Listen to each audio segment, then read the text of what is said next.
The morning sunlight poured through the tall windows of the Ashford mansion, flooding the grand hallway with golden light that reflected off marble floors polished to perfection. In the middle of this perfection walked Emma Sterling Ashford, her steps soft and graceful, her heart heavy and quiet. The house was magnificent, every corner a symbol of wealth, every painting a silent witness to success. But to Emma, it felt less like a home and more like a museum where emotions were not allowed to breathe. She moved carefully as if any sudden sound would shatter the fragile illusion of peace that held the mansion together. Her life had become a series of rehearsed gestures, soft smiles, quiet words, graceful exits. The world saw a picture-perfect couple, a successful businessman and his elegant wife. But Emma knew that the beauty of that picture came from silence, not happiness. Her husband, Richard Ashford, was a man who had built his empire from sheer determination and control. He managed everything, his business, his image, and even his wife, with a precision that left no space for imperfection. In the early years of their marriage, Emma used to admire that about him. His confidence had seemed like strength, his silence like mystery, his ambition like a promise that she would always be protected. But as the years passed, she began to see the truth behind the polish. Richard didn't want a partner. He wanted perfection, and perfection to him meant obedience, predictability, and quiet. That morning, Emma found him standing by the mirror in his dressing room, adjusting his tie with that same composed authority he carried everywhere. He didn't notice her at first, or perhaps he did and simply chose not to look up. The faint sound of his phone speaker filled the room, a conversation about investors, stocks, and expansions. His reflection showed a man who had everything except warmth. "Good morning, Richard," Emma said softly, hoping for something as simple as a glance, a smile, any acknowledgement that she was still part of his world. He nodded without turning, murmuring something into the phone about projected figures. The pause she hoped for never came. Emma had long ago stopped expecting affection in the mornings. What she still hadn't learned to stop expecting was respect. She smoothed the sleeve of her pale blue dress and stood beside him, her presence like a shadow next to his mirror image. He ended his call finally and reached for his watch. "We're expected at the Baxter Gala tonight," he said flatly, as if informing her of a corporate meeting. "Wear the silver gown. It photographs better." Emma hesitated, remembering the soft emerald dress she had bought months ago, the one she'd chosen herself because it reminded her of summer mornings and laughter. "I thought I might wear the green one," she offered gently. Richard's reflection met hers for a moment, his eyes narrowing with impatience. "The silver one," he repeated, his tone calm but final. "It's more sophisticated. We need to make a certain impression tonight." That word, impression, hung between them like a wall. Everything in their life revolved around impressions. The perfect parties, the perfect photos, the perfect smile that hid the quiet ache of distance. Emma nodded, pressing her lips together, suppressing the sigh that wanted to escape. "Of course," she said simply, because disagreeing would only lead to silence colder than the marble beneath her feet. She had learned that Richard's disappointment was worse than his anger. It was a quiet dismissal that made her feel invisible.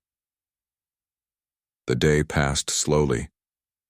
The mansion's staff moved efficiently around her, preparing for the evening, while she stood in the middle of her perfectly decorated living room, feeling like an uninvited guest in her own house.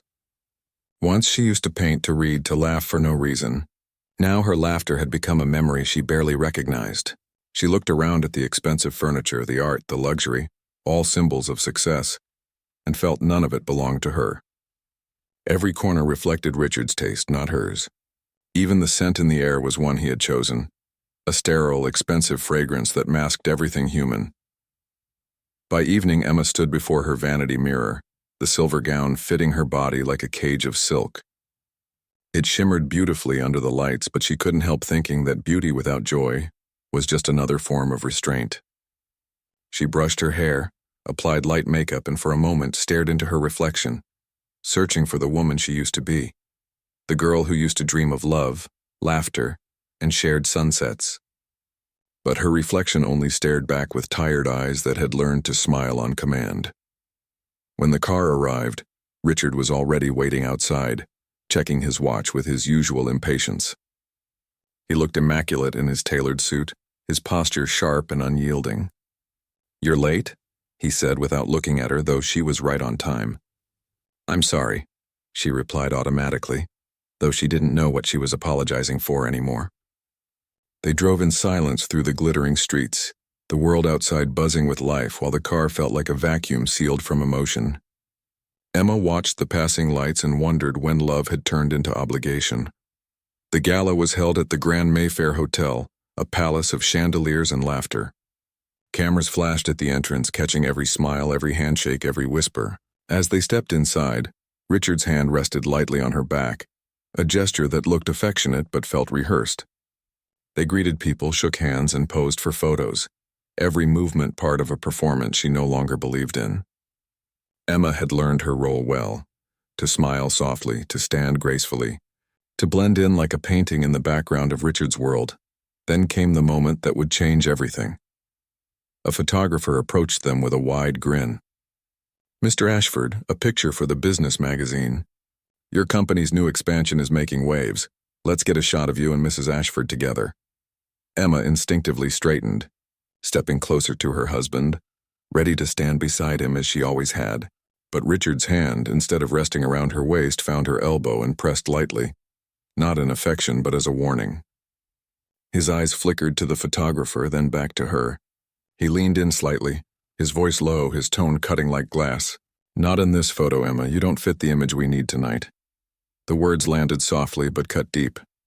For a second she thought she had misheard.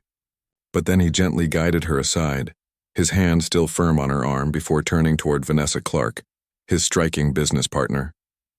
Vanessa stepped in effortlessly, her confident smile lighting up the room as the flash went off. The photographer didn't notice Emma standing a few steps away, her face frozen in quiet disbelief. Cameras clicked, applause followed, and the world captured yet another perfect image of Richard Ashford standing tall beside the woman who supposedly represented his success. Emma stood there, motionless. The music continued, laughter filled the room, but inside her chest something had cracked. It wasn't anger at first, it was emptiness. The kind that comes when you realize someone has erased you so completely that even your presence is an inconvenience. She moved to the corner of the ballroom, her smile gone now, her heart trembling with something deeper than sadness. For the rest of the night, she stood at the edge of conversations she wasn't part of, watching her husband laugh and charm everyone around him, as if she didn't exist. She realized she had become invisible, not just in that moment, but long before tonight.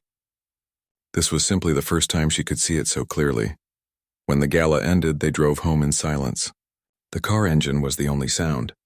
Richard typed something on his phone, his face illuminated by the glow of the screen, while Emma stared out the window at the city lights.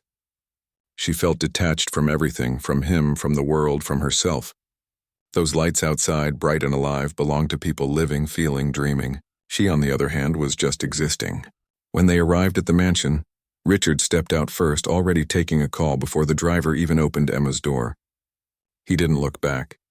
He didn't see the way her eyes glistened, not with tears, but with the dawning of realization.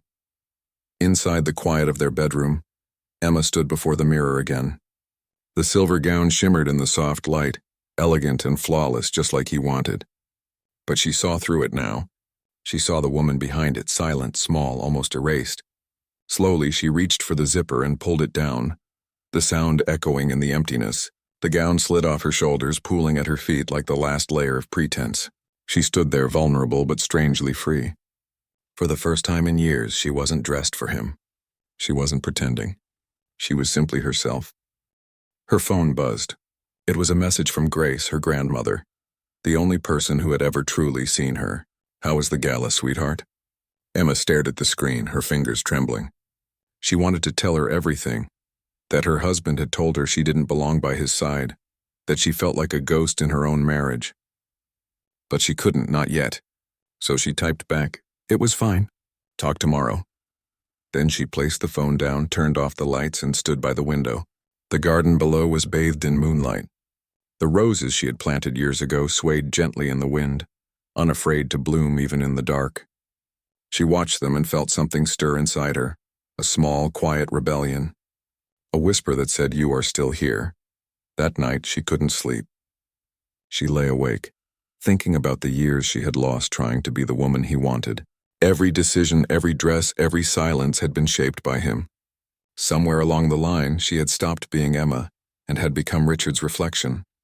But now that reflection was fading, and beneath it she could feel the pulse of her own forgotten strength. It was faint but real. She closed her eyes and made a silent promise, not a vow of revenge, but a promise to herself. She would no longer disappear. She didn't know how yet. She didn't know when. But she knew she couldn't continue being invisible. As the first light of dawn crept into the room, Emma rose quietly. She opened her wardrobe and looked at the endless rows of muted dresses, all chosen to fit someone else's definition of perfection. And then at the very back she saw it, a forgotten splash of color, a floral dress she had bought before her wedding. She ran her hand over the fabric, soft and alive. For the first time in years she smiled, a small, fragile smile, but a real one. She put it on. It didn't just fit her body, it fit her soul. She stood before the mirror again, this time seeing not the perfect wife, not the millionaire's accessory, but a woman awakening from years of silence. She whispered to her reflection, "No more fading." And though her voice was quiet, it carried a strength she hadn't felt in years. In that moment, she didn't need anyone to see her. She saw herself, and that was the beginning. The morning after the gala arrived with the gentle hum of rain against the windows of the Ashford mansion, soft but persistent, as if the heavens themselves were washing away the night's bitterness. Emma stood in the middle of her vast bedroom, surrounded by quiet and echoes. Richard had already left for his flight to Singapore before sunrise, his departure marked only by a single note on his desk, brief, emotionless, the kind of message that sounded more like a memo than a goodbye. "Back in 10 days. The investors' meeting is crucial. Keep the staff informed. No, take care. No warmth, not even a signature." Emma read it once and placed it aside, feeling neither hurt nor surprise. What surprised her instead was the strange lightness inside her chest, a sense of relief she hadn't felt in years. The silence that used to suffocate her now felt like air, pure and clear, a space where she could finally hear her own thoughts again. She walked slowly through the mansion, past the grand staircase and through the long corridors decorated with cold art and designer furniture, realizing how much of her life had been arranged to please everyone but herself. Every piece of decor whispered of Richard's taste, sharp lines, muted colors, perfect symmetry, but none of it felt like her. Her eyes wandered to the family portraits that hung above the fireplace. Richard standing tall and polished, Emma beside him, her expression calm and unreadable. She stared at that version of herself and felt a quiet ache, not from pain but from recognition. The woman in that frame was an actress who had performed her role so well that she had forgotten her own script. For years she had accepted invisibility, mistaking silence for peace, but that illusion had shattered when Richard whispered those cruel words, "You don't fit the image." Now those words burned like a brand, not to destroy her but to wake her up. As the rain continued, Emma found herself wandering into her closet. The rows of dresses, all carefully chosen by Richard's standards, looked like soldiers standing in formation, uniform, restrained, lifeless. She touched each one, the fabric smooth but cold, until her fingers brushed against the floral dress she had discovered the night before. She pulled it out and held it against her heart. The fabric was soft, colorful, imperfect, and alive. She changed into it slowly, deliberately, as if she were shedding an old identity. When she looked in the mirror, the reflection staring back at her didn't seem sad anymore. The woman she saw looked uncertain but free, fragile but real. It was not the polished elegance of Richard's world, but it was beautiful in a way that couldn't be bought or controlled. That day, Emma packed a small suitcase. Not a dramatic gesture, not an escape fueled by anger, but a quiet decision born of clarity. She took only what was truly hers. Her journals filled with forgotten dreams, a few books, photographs from before her marriage, and the floral dress she wore. Everything else could stay because it no longer defined her. Before leaving, she paused at the entrance of the mansion and looked around one last time. The house was immaculate, every surface shining, every corner perfect, and yet it felt hollow, like a museum built to honor someone else's life. "Goodbye," she whispered softly, not to Richard, but to the version of herself that had lived there, obedient, invisible, and afraid. Then she turned the knob, stepped out into the rain, and walked toward the gate without looking back. The drive to her grandmother's countryside home took several hours, and with each passing mile, the tension in Emma's body began to dissolve. The city skyline faded behind her, replaced by green fields, open skies, and the rhythmic patter of rain on the windshield. It was as if the universe itself was cleansing her of the layers of quiet misery she had carried for years. She rolled down the window slightly and let the cool air touch her face. For the first time in what felt like forever, she smiled, not because she was supposed to, not because it was polite, but because she felt alive. When she finally reached the small wooden house by the hill, she saw Grace, her grandmother, waiting by the porch with a shawl around her shoulders. The sight of her brought a rush of warmth that no luxury could ever offer. Grace's arms opened wide and Emma walked straight into them, letting herself be held the way only unconditional love could hold. "My sweet girl," Grace whispered, stroking her hair. "I knew this day would come. You can stop pretending now." Emma's eyes welled up, not with despair but with relief. "I didn't even realize how lost I was, Grandma," she murmured. "I kept shrinking to fit someone else's world and I forgot what mine looked like." Grace smiled gently, leading her inside. The house smelled of fresh bread and lavender, the scent of comfort and belonging. "You'll find it again piece by piece," she said. "But first, you need to remember what it feels like to simply be." The days that followed were quiet, but in that quiet, Emma began to rediscover herself. She woke up early, watched the sunrise over the hills, and spent hours tending to the small garden behind the house, the one she and Grace had planted years ago when she was a teenager. Her hands, which had grown used to polished crystal and cold silverware, now touched the soil again. It was strange how something as simple as feeling the earth could make her feel connected to life itself. She started cooking, reading, even painting again. The canvas on the old wooden easel filled slowly with colors that reflected her emotions. Soft blues of reflection, fiery oranges of courage, and vibrant greens of renewal. Each brushstroke felt like a heartbeat returning. At night, Emma wrote in her journal, not about sadness, but about rediscovery. She wrote about the things she had ignored for too long, the books she wanted to read, the songs she wanted to sing, the way she wanted to feel when she walked into a room. For the first time, her thoughts weren't shaped by what Richard might approve of. They were hers alone, unfiltered and true. Grace would often sit beside her, knitting quietly, occasionally glancing up with a smile that said more than words could. "You're glowing again," she said one evening. Emma laughed softly. "It's the paint, Grandma. I've made a mess of myself." But Grace shook her head. "No, my love. That's not paint. That's life." Meanwhile, in the distant skyscrapers of Singapore, Richard Ashford was standing in a boardroom surrounded by glass and steel, delivering presentations, shaking hands, commanding the room as always. On the surface, everything was perfect. His deals were closing, his investors were pleased, and his company's expansion was making headlines. But somewhere in the back of his mind, a faint discomfort began to stir, a silence that wasn't there before. He had grown so used to Emma's quiet presence that he had mistaken it for background music, something constant and effortless. Her absence now created an echo he couldn't quite name. The mansion that had always felt controlled and serene now seemed strangely empty when he returned video calls at night. The staff had mentioned Mrs. Ashford hadn't been around, that she had gone to visit her grandmother. He didn't ask questions. He didn't even text. But that faint silence lingered longer each day, like a missing heartbeat in the rhythm of his life. Back in the countryside, Emma's transformation continued quietly but powerfully. She began volunteering at the local library, helping children with reading and organizing weekend story sessions.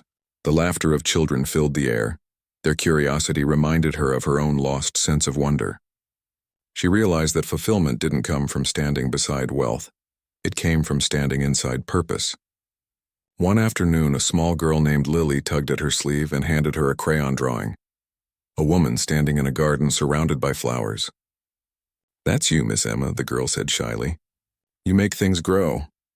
Emma stared at the picture and felt her throat tighten with emotion. Out of the mouths of children came truths that adults forgot to see. She smiled and said softly, "Thank you, sweetheart. That's the most beautiful thing anyone has ever given me." Evenings were spent sitting on the porch with Grace, watching the sun sink behind the fields. The air would turn golden, the birds would sing, and Emma would feel peace settle inside her like a long-lost friend. You know, Grace said one evening, sipping her tea. Men like Richard think strength means control. But true strength is knowing how to let things grow without crushing them. He'll realize that one day. But by then, my dear, you'll already have bloomed beyond his reach. Emma looked at her grandmother, her eyes reflecting the fading light. I don't want revenge, she said quietly. I just want to live again. Grace smiled, her voice gentle but wise. And that, my love, is the sweetest form of revenge there is. The next morning, Emma received an unexpected call. It was from a local art gallery that was hosting a community exhibition. They had seen one of her paintings through a friend of Grace's and wanted her to display it. For a moment, fear flickered through her, the old instinct to doubt herself, to seek permission. But then she remembered the woman she used to be, the one who believed in her own voice. Yes, she said, her voice steady. I'd be honored. That evening, as she prepared her artwork, she felt something inside her heart click into place. It wasn't about proving herself to Richard or to anyone else. It was about reclaiming the part of her that had always been hers, the part that created, dreamed, and dared. Far away, Richard sat in his luxury suite overlooking the city, surrounded by success but haunted by stillness. For the first time, he noticed the absence of messages, the missing, gentle reminders Emma used to send, the small warmth that had once filled his days without him realizing it. He brushed off the feeling, convincing himself that she was simply visiting family, but deep down, something in him began to shift, an unease that he couldn't shake. The perfect life he had curated began to feel hollow. Back in the countryside, Emma stood before the mirror again, not the cold mirror of her mansion, but the warm, antique one in her grandmother's room. Her reflection was different now. Her eyes were bright, her shoulders relaxed, her smile unforced. She didn't see emptiness anymore. She saw strength born from silence, grace shaped by endurance, and beauty defined by authenticity. She whispered to herself, "This is who I am." And in that whisper, there was power. Quiet, unbreakable power. The rain had stopped outside, and the first light of dawn bathed the fields in soft gold. Emma opened the window and let the breeze in. It carried the scent of earth, of new beginnings, of freedom. The journey ahead was uncertain, but she no longer feared uncertainty. She had walked through emptiness and found herself on the other side. The woman who once stood in the shadows had finally stepped into her own light, and though Richard Ashford didn't yet know it, his world was about to change forever, because the woman he had tried to silence was no longer the one who belonged to him. She belonged to herself. The months that followed were quiet on the surface, yet beneath that calm, Emma's life was changing in ways she could have never imagined. The air in the countryside was different. It carried the rhythm of freedom. The heartbeat of life lived on one's own terms. Each morning, Emma would wake before sunrise, wrap herself in a light shawl, and step outside into the soft mist that hung over the fields. The dew on the grass sparkled like tiny diamonds. The breeze carried the scent of wildflowers, and the world felt new, uncomplicated, unmeasured, and beautifully real. She had come to love the sound of birds instead of the hum of luxury cars, the taste of home-cooked bread instead of catered perfection, the touch of soil instead of silk. She had traded emptiness for peace, and it was the best bargain she had ever made. Yet even as she rebuilt herself quietly, the universe was weaving her name into places she had not yet seen. Her art, which had started as a personal form of therapy, began to catch the attention of others. The small community exhibition she had reluctantly agreed to join turned out to be more than a simple gathering of local artists. It was filled with people who valued honesty, emotion, and story more than titles and wealth. When the day of the exhibition arrived, Emma stood before her painting, a vivid portrayal of a woman standing beneath a storm, her face lifted toward the rain, unbroken and defiant. The painting was called Becoming, and though she didn't say it aloud, she knew it was her own soul on canvas. Visitors stopped, stared, and lingered before it. Some smiled, others grew silent as if the painting spoke directly to a part of them they had forgotten. When the event ended, the gallery owner, an older woman with silver hair and kind eyes named Margaret, approached Emma and said softly, "There's something rare in your work. It's not technique, it's truth. You paint what people feel but cannot say. Would you consider showcasing more pieces next month?" Emma's heart raced, not from ambition, but from disbelief. She had never imagined that her quiet rebirth would draw such attention. Yes, she said, her voice trembling but steady. Yes, I will. In the weeks that followed, Emma poured herself into her art. Every canvas became a chapter of her healing, the grief of her silence, the courage of her awakening, the serenity of her rediscovery. Her grandmother would often sit nearby humming old songs, occasionally glancing at Emma with pride shining in her eyes. You've always had this light, Grace said one afternoon, but it was buried under someone else's shadow. Now look at you, you're glowing like the sun that refused to set. Emma smiled, brushing a strand of hair from her face, her hands covered in paint. I think I finally understand what freedom feels like, Grandma. It's not loud, it's not wild, it's just peaceful. Grace chuckled softly. Peace is the loudest victory of all, my dear. Most people spend a lifetime chasing it and never find it, because they're too busy trying to impress the world. Back in the city, however, the quiet absence of Emma had begun to echo in Richard's life like a haunting melody he couldn't escape. At first he dismissed it as temporary. She had gone to visit her grandmother, fine. He convinced himself she'd be back once she was done with her little countryside retreat. But days turned into weeks and weeks into months, and the house that once functioned like a well-oiled machine began to feel strange. The staff moved quietly, avoiding his gaze. The halls echoed with emptiness, and the air itself felt colder.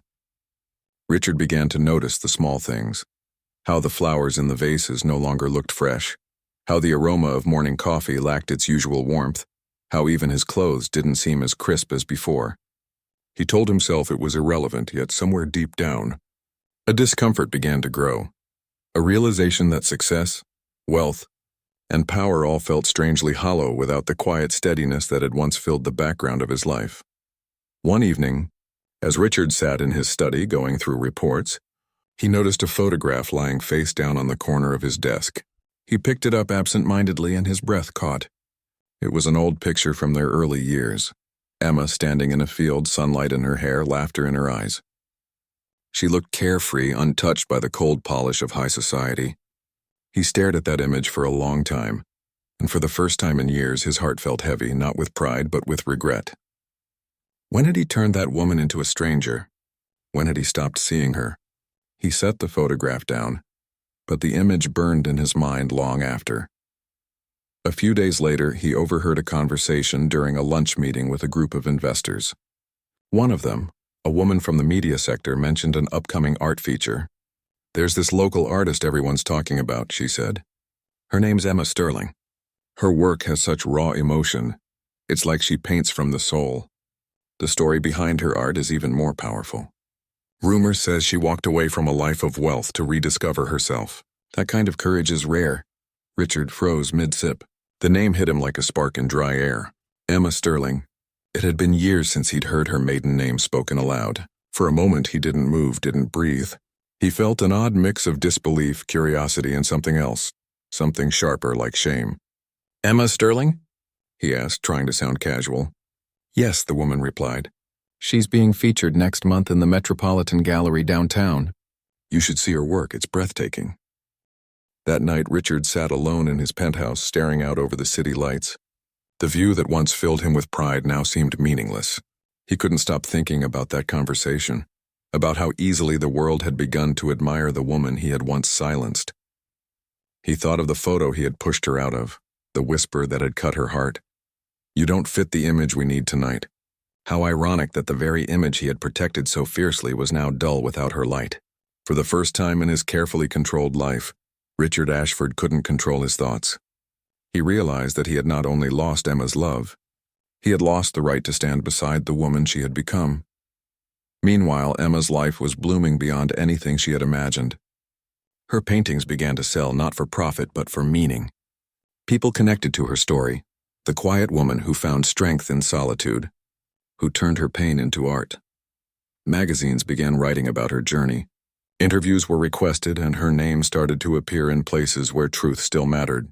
But Emma remained humble, grounded in the soil of her grandmother's wisdom.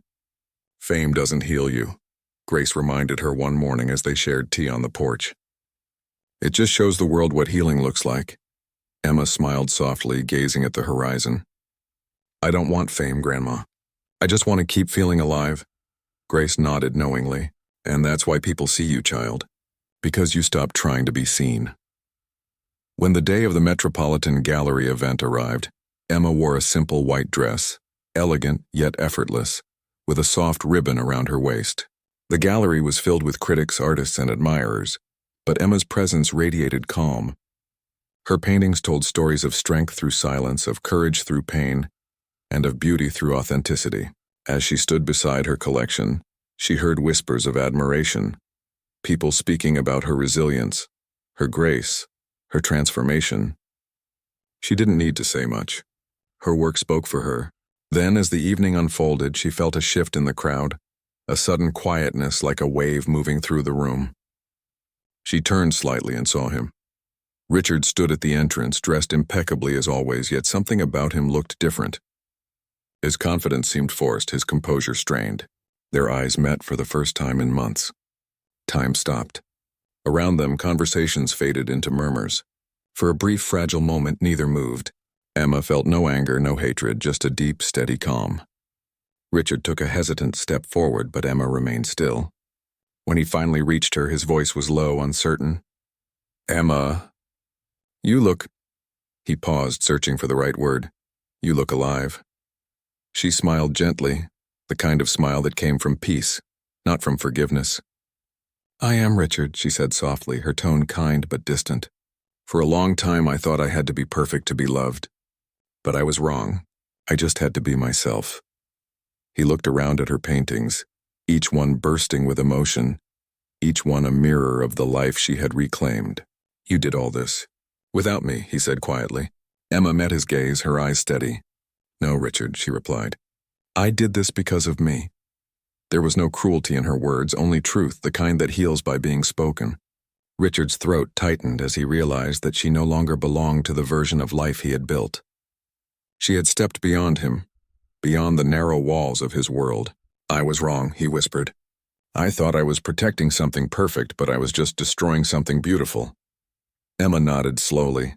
"Sometimes, Richard, we don't see the value of love until it stops waiting for us." The evening ended with polite words, but for Richard, it was the longest night of his life. He left the gallery with the weight of realization pressing on his chest.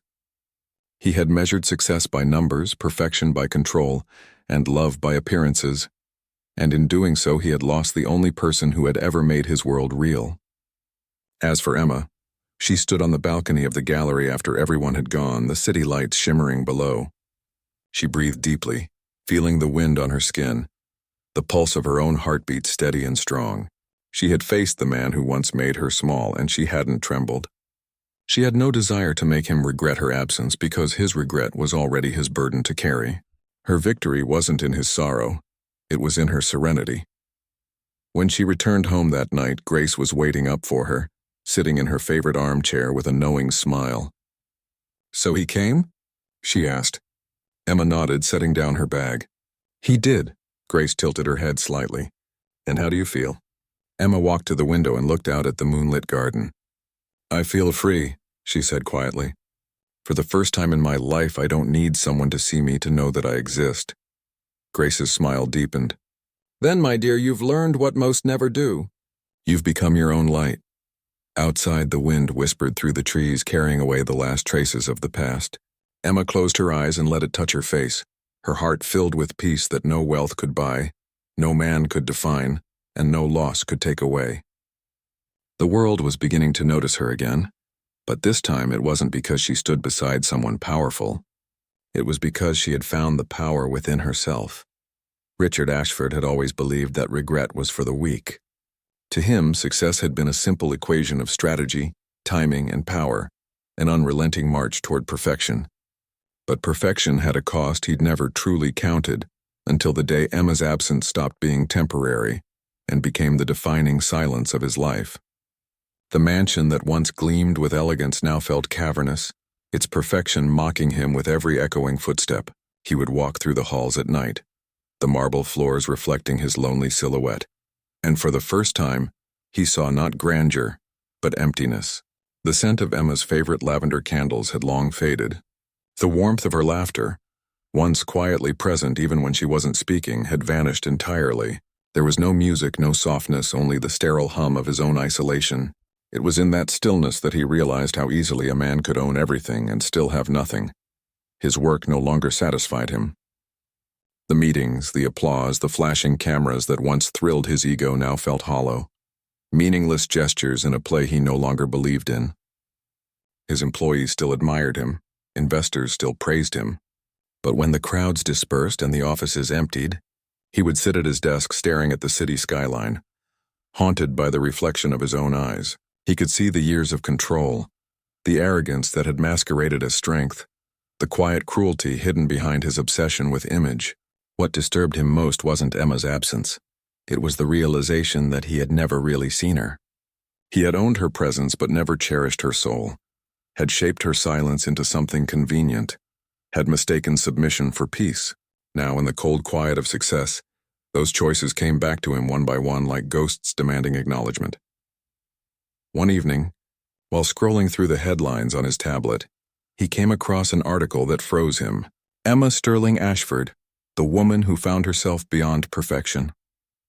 Beneath the title was a photograph of her at a charity event, standing beside a group of children from the art program she had helped establish. Her smile was radiant, her posture confident, and her eyes, those eyes he once dismissed as too gentle, now held a fire that humbled him. The article spoke of her journey, her courage to walk away from a gilded cage, and her mission to empower women who had lost their voices to societal expectations. The writer described her as a symbol of rebirth, proof that grace can rise from silence. Richard's throat tightened as he read each line. He had spent years building a legacy of wealth, yet in leaving him, Emma had built something far greater, a legacy of purpose. That night he couldn't sleep.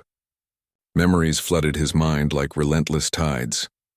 Emma's laughter echoing through the kitchen as she baked on Sunday mornings, her hand brushing his arm during their early days, her face lighting up when he'd once told her she made him proud.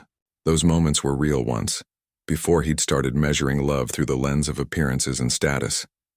He rose from bed and walked to his study, where the photo from their early marriage still sat on the shelf. He picked it up, ran his thumb across the glass, and whispered into the emptiness, "I didn't deserve you." The confession startled even him. It was the first honest sentence he'd spoken in years. Days turned into restless weeks.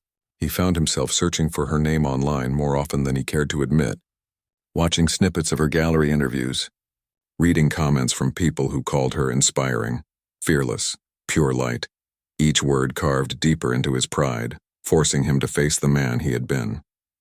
At first he wanted to believe her success was luck, a phase, but deep inside he knew better. She had always had that strength. He had just been too blind to see it. For the first time, the walls of his self-importance began to crack, and beneath them he felt something human awakening, a longing not just for her presence but for redemption.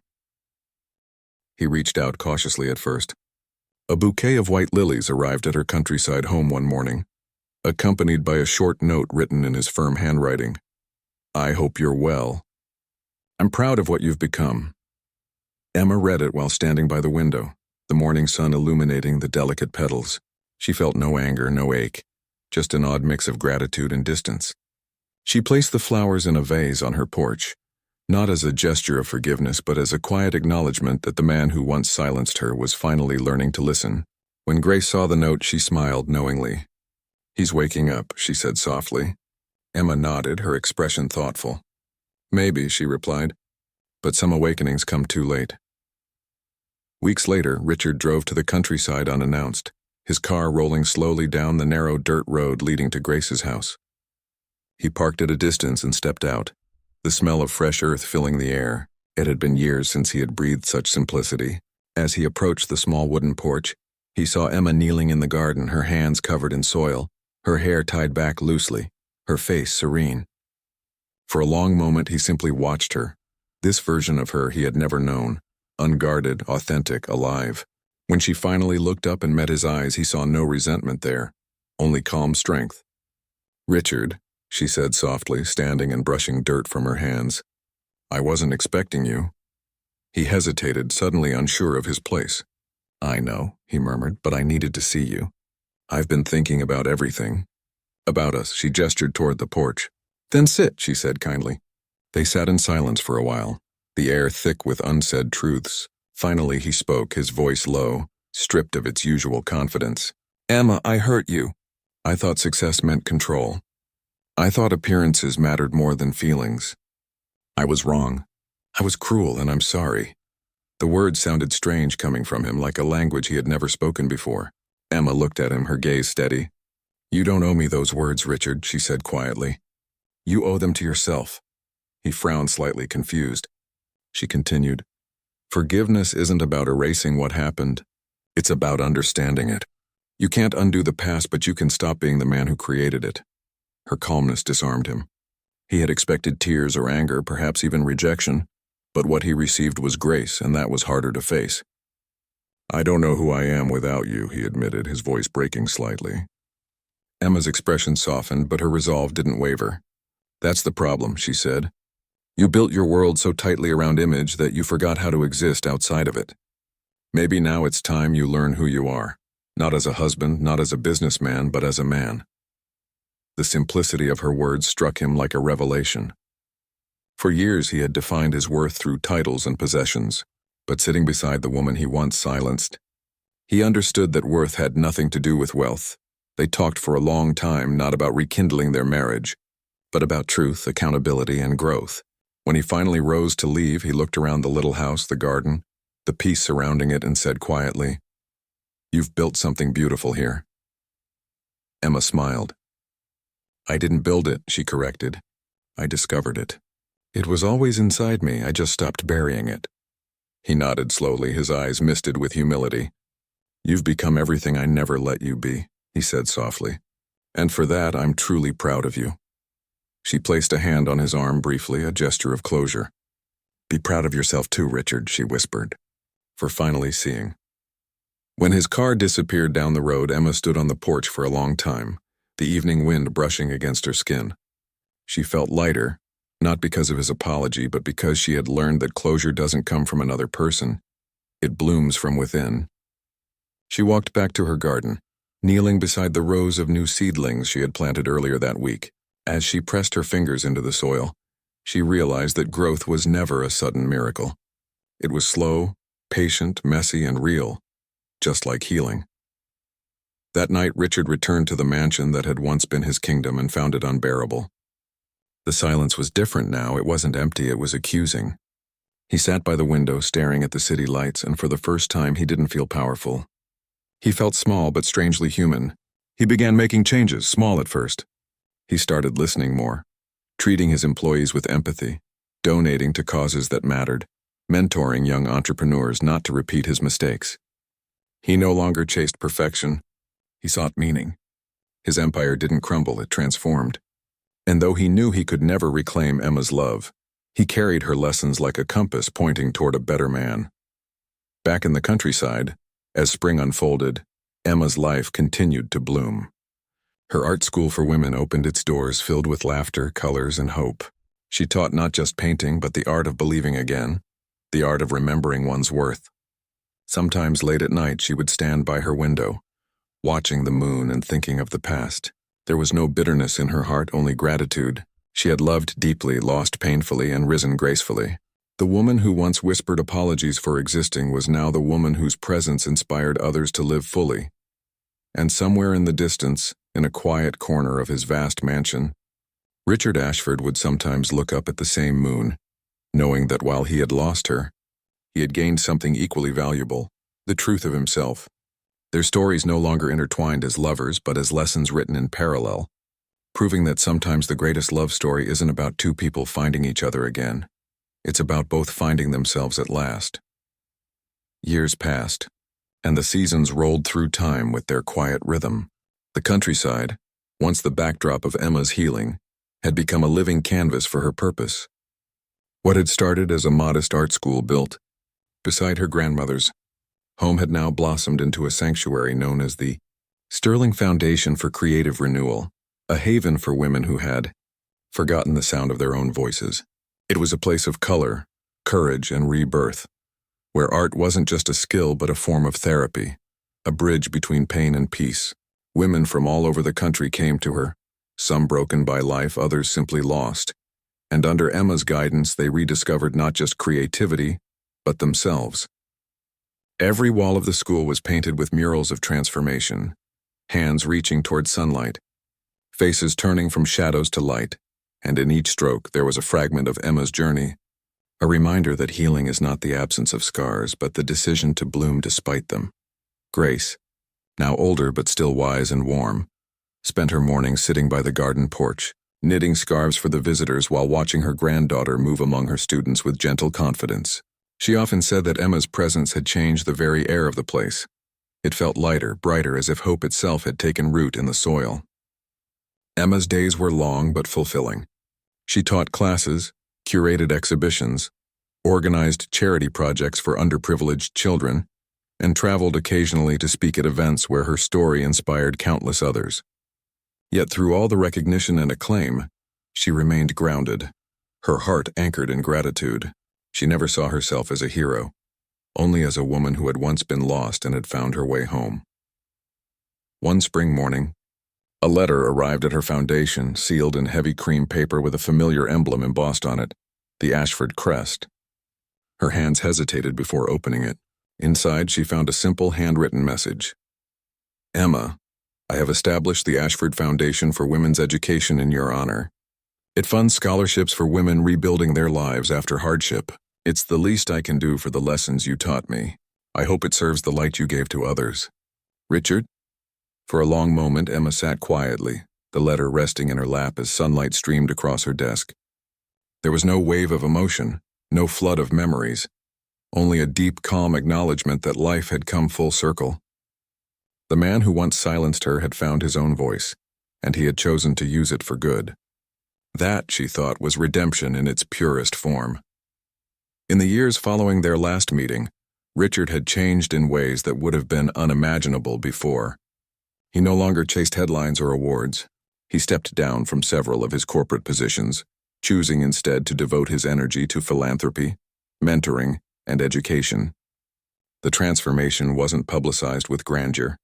It was quiet, deliberate, and sincere. He attended therapy, volunteered anonymously, and visited communities where his donations funded learning centers. The empire he had built no longer revolved around profit but around purpose. His name, once synonymous with power, began to stand for compassion. And though he and Emma never reunited romantically, an unspoken thread of mutual respect connected them across time and distance, a recognition that their shared pain had led both to awakening. Emma often received letters from women whose lives had been changed by her foundation. Each story was different, yet they all carried a common truth: the courage to start over.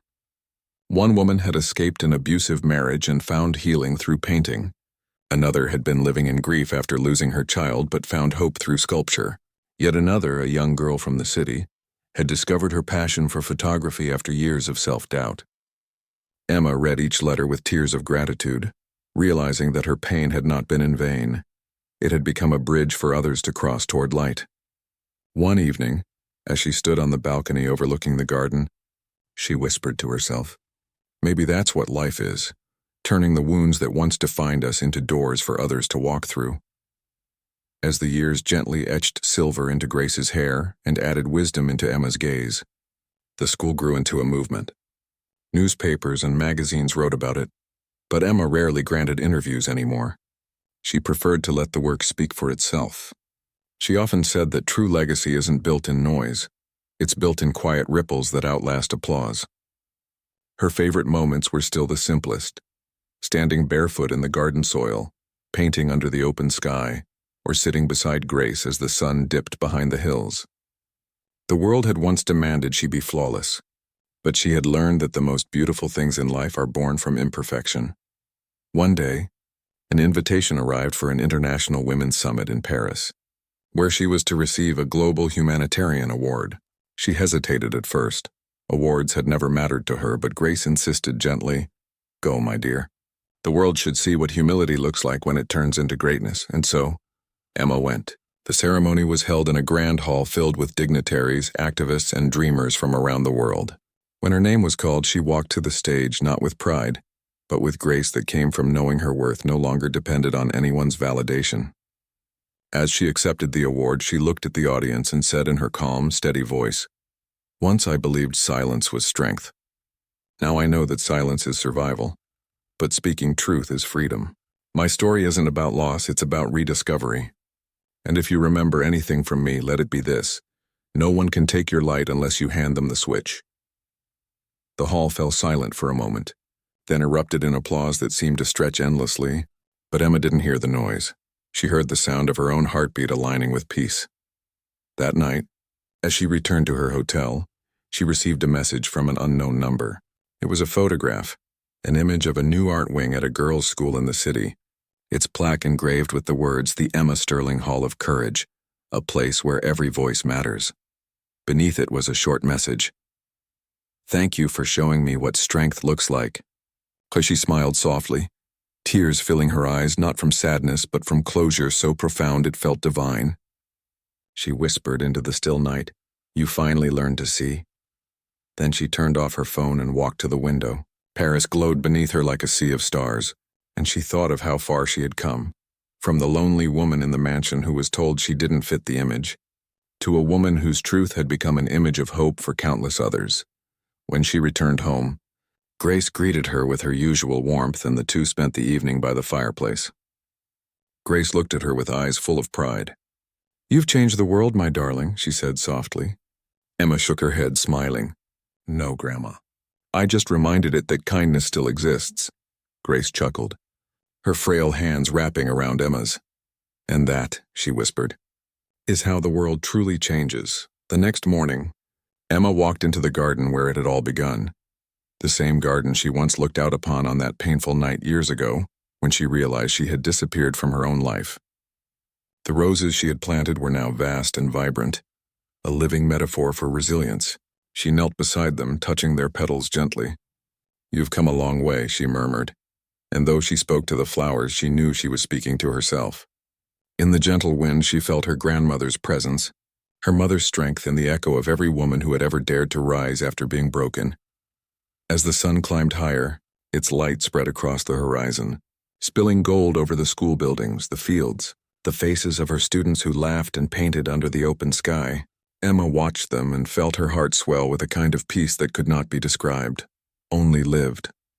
She realized that she had never needed to be perfect or adored. She only needed to be authentic. Her story was no longer about pain or even redemption. It was about transcendence. And somewhere, in a quiet city corner, Richard Ashford sat on a park bench reading about her newest project in the newspaper, a faint smile touching his face. He closed the paper, looked up at the sky, and whispered softly, "You won, Emma. Not against me, against the darkness that tried to break you." And in that acknowledgement there was no bitterness, only respect. He had learned that some losses are blessings disguised as lessons, and that sometimes the greatest proof of love is to wish someone happiness even when you're no longer part of their story. Years later, when Emma gave her final speech at the foundation before retiring, she stood before a hall filled with students, teachers, and dreamers. Her hair was streaked with silver, her eyes wiser but still radiant. She looked out over the sea of faces and said, "I once thought I had to earn love. Now I know love is not something we earn. It's something we give, especially to ourselves. Don't wait for someone to tell you that you belong in the picture. Take the picture yourself because the world needs your light." The crowd stood, tears in their eyes, applause echoing through the hall. But Emma didn't need the sound to know her purpose had been fulfilled. She looked toward the window where the evening sun poured in. And in that golden light, her journey came full circle. From silence to voice. From invisibility to radiance. From survival to triumph. And as the story of Emma Sterling Ashford became legend, told across generations, it was remembered, not as the tale of a woman abandoned by her husband, but as the story of a woman who taught the world that even when life whispers you don't belong in the picture, you can still paint your own masterpiece and in doing so, illuminate everything around you.